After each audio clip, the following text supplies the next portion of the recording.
বিয়ের নিয়ম হচ্ছে যিনি ওলি থাকবেন, গার্ডিয়ান থাকবেন, তিনি বিয়েটা দিবেন। হুজুর, খতিব এরা না।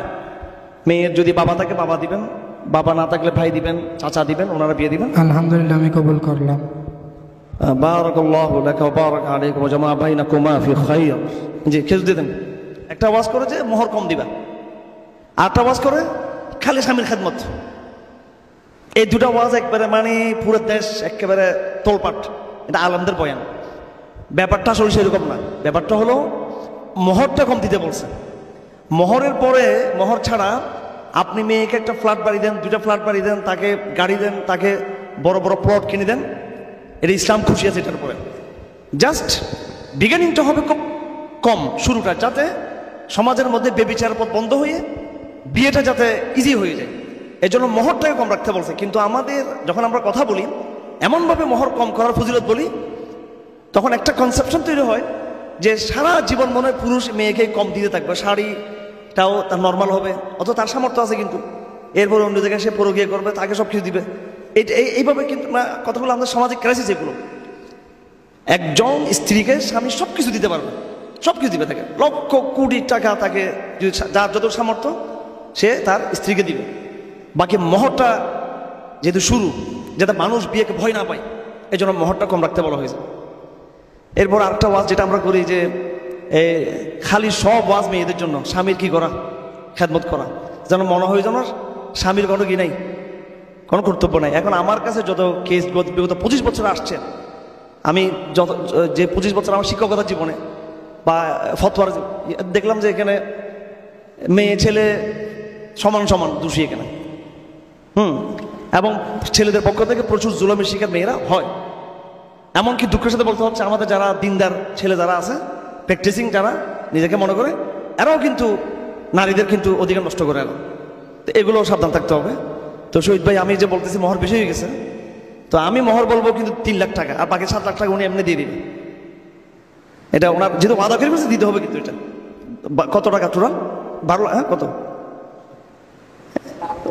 ওরে আল্লাহ, 12 লাখ টাকা মহর ধরছে অবস্থা। হ্যাঁ, আচ্ছা, যাই হোক, আমরা চেষ্টা করবো সুন্নতের উপর চলার জন্য। এখন যেটা হয়ে গেছে এটার উপর মোহর হবে, যেটা ওয়াদা হয়ে গেছে এটা দিতে হবে।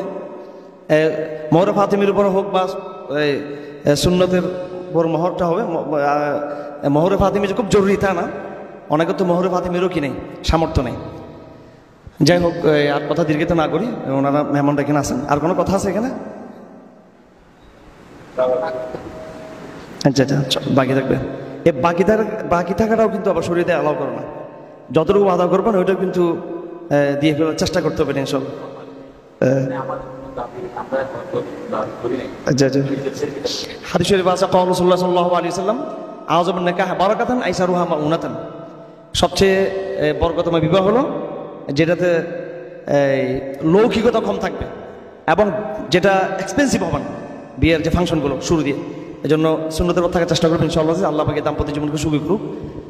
হ্যাঁ, দরুদ শরীফ পড়ি। আল্লাহুম্মা সাল্লি আলা মুহাম্মাদ ওয়া আলা আলি মুহাম্মাদ কামা সাল্লাইতা আলা ইব্রাহিম ওয়া আলা আলি ইব্রাহিম সাল্লাল্লাহু আলাইহি ওয়া সাল্লাম তাবিল রাহমান আলহামদুলিল্লাহ আলহামদুলিল্লাহ নাহমাদুহু ওয়া নাস্তাঈনুহু ওয়া নাস্তাগফিরুহু ওয়া নু'মিনু বিহি ওয়া নাতাওয়াক্কালু আলাইহি ওয়া নাউযু বিল্লাহি মিন শুরুরি আনফুসিনা ওয়া মিন সাইয়্যাতি আ'মালিনা মান ইয়াহদিহিল্লাহু ফালা মুদিল্লা লাহু ওয়া মান ইউদ্লিলহু ফালা হাদিয়া লাহু ونشهد أن لا إله إلا الله وحده لا شريك له ونشهد أن محمدًا عبده ورسوله أما بعد فأعوذ بالله من الشيطان الرجيم بسم الله الرحمن الرحيم يا أيها الذين آمنوا اتقوا الله حق تقاته ولا تموتن إلا وأنتم مسلمون يا أيها الناس اتقوا ربكم الذي خلقكم من نفس واحدة وخلق منها زوجها وبث منهما رجالا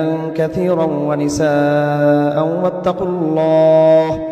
واتقوا الله الذي تساءلون به والأرحام إن الله كان عليكم رقيبا يا أيها الذين آمنوا اتقوا الله وقولوا قولا سديدا يصلح لكم أعمالكم ويغفر لكم ذنوبكم ومن يطع الله ورسوله فقد فاز فوزا عظيما। এখন আমাদের কাজ শেষ। এটা জাস্ট সুন্নত। বিয়ের নিয়ম হচ্ছে যিনি ওলি থাকবেন, গার্ডিয়ান থাকবেন, তিনিই বিয়েটা দিবেন। হুজুর, খতিব এরা না। মেয়ের যদি বাবা থাকে বাবা দিবেন, বাবা না থাকলে ভাই দিবেন, চাচা দিবেন, ওনারা বিয়ে দিবেন। সেই হিসেবে আপনি বাপ যেহেতু উপস্থিত আছেন আর মেয়ের বড় ভাই আছে এখানে, বাপ যেহেতু আছে, বড় ভাইয়ের দরকার নেই আর এখানে, উনি তো আপনি সহযোগিতা করবেন। বাপ বলবেন এই কথা যে আমি আমার মেয়েকে এত এত টাকা মোহর বিনিময়ে আপনার কাছে বিয়ে দিলাম। আর যদি কাবিন নামা থাকে, কাবিন তো এখানে কাবিনটা কিন্তু ঠিক আছে, কাবিন ফাবিন এগুলো তো সমস্যা আছে আবার।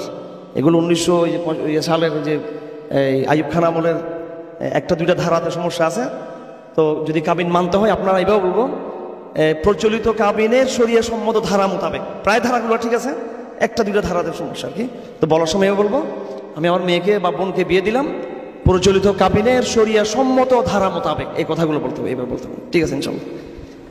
জি, আমি সম্প্রদায় আমার মেয়ে সাপ্রিয়া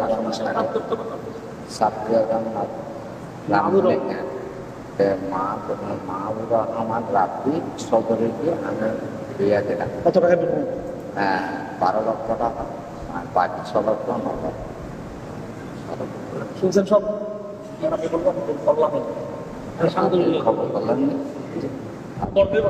আলহামদুলিল্লাহ আমি কবুল করলাম। আলহামদুলিল্লাহ আমি কবুল করলাম। বারাকাল্লাহু লাকা ওয়া বারাকা আলাইকুম ওয়া জামা বাইনাকুমা ফি খাইর। দেন খেজুর কই? ওমা দেন। জি, খেজুর দিয়ে দেন। আমাদের এখানে একটু সব উল্টাপাল্টা লাগবে আপনাদের, ঠিক আছে? আর খেজুর ছিটে দেওয়াটা হচ্ছে সিস্টেম, কিন্তু আওয়াজ করা যাবে না। হ্যাঁ জি, হ্যাঁ, কোনো আওয়াজ করা যাবে না। মসজিদের পরিপূর্ণ আদায় রক্ষা করতে হবে।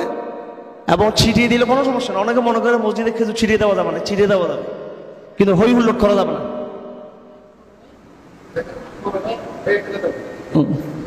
কি রে, এত বুঝাইতে আছে এখানে, এরা কই রে, ধারা না কেউ। হ্যাঁ